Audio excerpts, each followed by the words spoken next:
तुम जैसी धोखेबाज औरत के लिए न मेरे घर में जगह है और न ही मेरी जिंदगी में।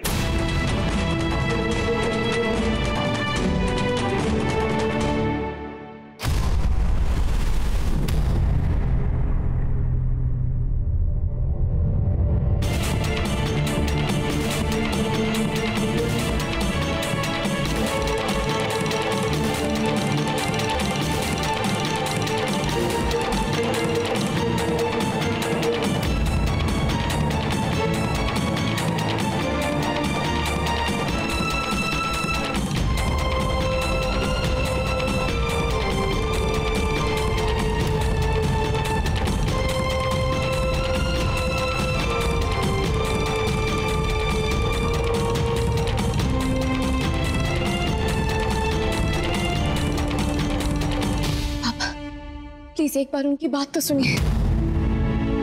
अब भी कुछ बचा है कहने सुनने को? क्या हुआ ये तो आप जानते हैं, लेकिन क्यों हुआ ये आप नहीं जानते। प्लीज पापा, उन्हें एक मौका दीजिए अपनी बात। मत करो उस औरत की वकालत। जिस औरत ने बरसों पहले इतनी बड़ी बात छिपाई, वो आज क्या कहना चाहती है और क्यों कहना चाहती है कुछ भी?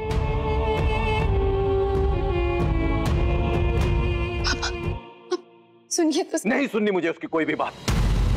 जिस औरत ने मेरी जिंदगी की इतनी बड़ी खुशी को गम में बदल दिया, इस औरत ने मेरी जिंदा बेटे की मौत की झूठी खबर मुझे दी, जिसने इतने बरसों तक इतनी बड़ी बात छिपा कर रखी, मैं उसकी कोई बात सुनूं?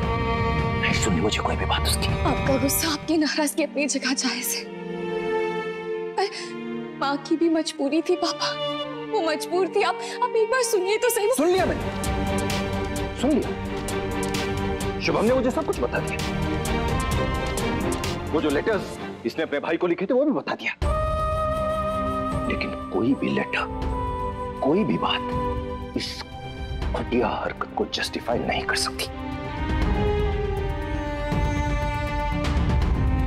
पापा, लेकिन एक बस नहरा, बस करो, नहीं सुनना मुझे कुछ भी। जो गलती की है उसका खामियाजा भुगतना पड़ेगा, अपने पापों का प्रायश्चित करना पड़ेगा। जो कर्म किया है उसे भुगतना पड़ेगा, जैसे मैं भुगत रहा हूं। मैंने भी जरूर कोई ना कोई गलती की होगी जो इतने बरसों तक अपनी औलाद से दूर रहा। मेरा बेटा मेरे ही घर में मेरी नजरों के सामने मेरा नौकर बन के रहा और मैं उसे पहचान नहीं पाया। उसे गले लगाना तो दूर, ठीक से बात भी नहीं की मैंने। हर छोटी छोटी बात पर उसे बेइज्जत करता रहा। मैंने जो गलती की है उसकी सजा मैं भुगतूंगा और भुगत रहा हूं, लेकिन मैं अकेला क्यों भुगतूं? वो सजा क्यों ना भुगते जिसकी वजह से ये सब हुआ है।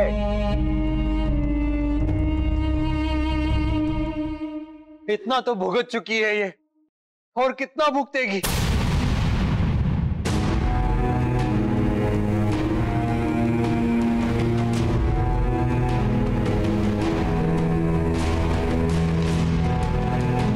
और कितनी सजा मिलेगी इन्हें अपने अच्छाई की?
ऐसी कौन सी माँ होगी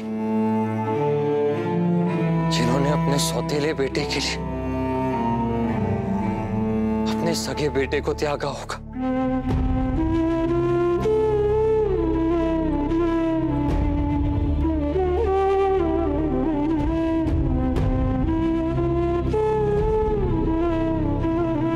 शुभम ने आपको सब कुछ तो बता ही दिया होगा, कैसे इन्होंने हम सबसे सारी सच्चाई छुपाई। पर आपने ये सोचा क्यों, किस लिए? मेरे लिए।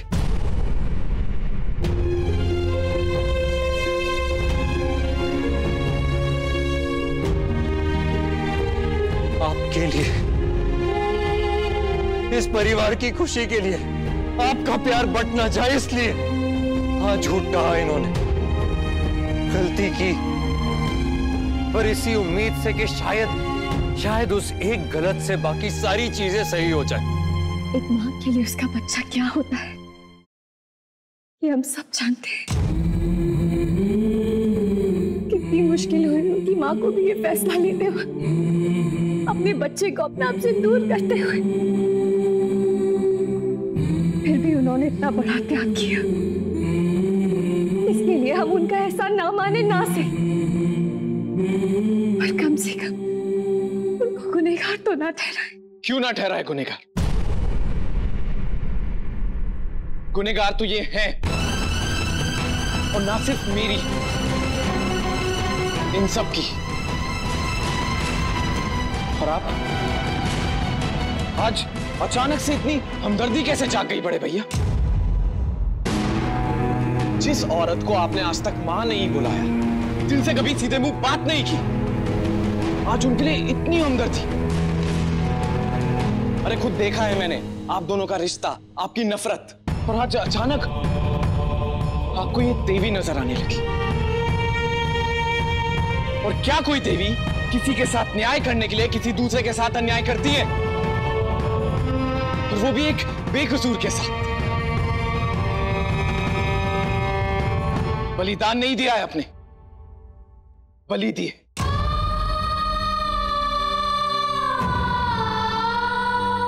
मेरी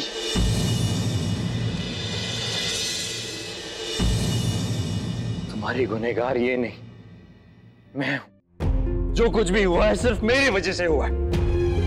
तुम्हारा गुस्सा, तुम्हारी नफरत सब चाहे से शुभम पर मेरे लिए, इनके लिए नहीं।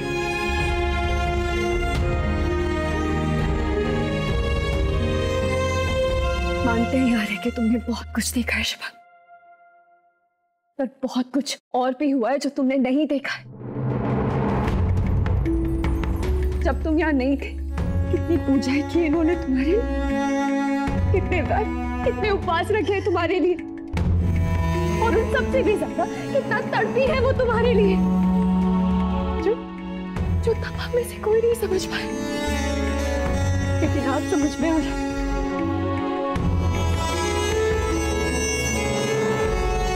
तुम्हारी माँ है शुभम, बहुत कुछ सहा है इन्होंने।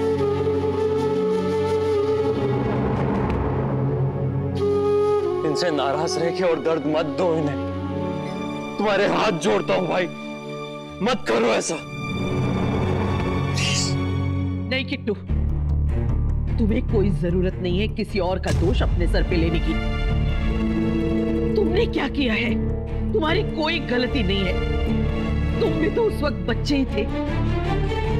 जो भी स्वर्णा ने किया है अपनी मर्जी से किया है, और जहां तक हम इसे जानते हैं बहुत सोच समझ के किया होगा।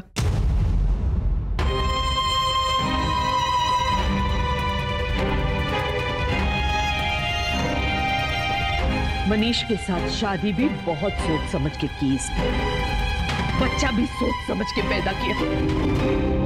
जब 9 महीने बच्चा पेट में था तब नहीं सोचा कि मनीष का प्यार बढ़ जाएगा। जब बच्चा गोदी में आया तब ये ख्याल कहां से आया? तुम इन सब का फायदा उठाना चाहती थी स्वर्णा। हमारे बेटे और पोते को बेवकूफ बना सकते हो तुम, लेकिन हमें नहीं।